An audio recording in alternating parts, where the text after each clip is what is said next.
আমাদের এই সমাজে স্বামী স্ত্রীর মধ্যে কোন রকম সমস্যা তৈরি হলে কিছু মানুষরূপী শয়তান পাবেন।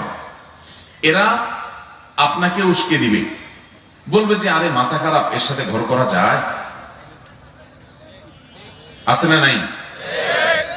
আপনার যদি সংসারটা ভেঙে যায়, এরপরে আপনার যে কষ্টের জীবন হতে পারে আপনার সামনে, নাও হতে পারে, যদি কোনো কষ্টের মুখোমুখি আপনি হন, তখন এই উস্কানি দাতাদের একটাকেও আপনি আর খুঁজে পাবেন না।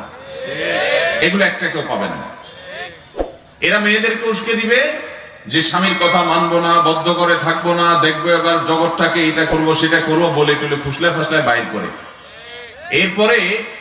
এরপরে তাদের পরবর্তী জীবনের যে স্ট্রাগল, যে যুদ্ধ, যে সংগ্রাম, যে কষ্ট, যে জুলুম, যে নিষ্পেষণ, যে সমস্যা, যে বিপদ, এগুলাতে আর এই উস্কানিদাতা একটাকেও পাওয়া যাবে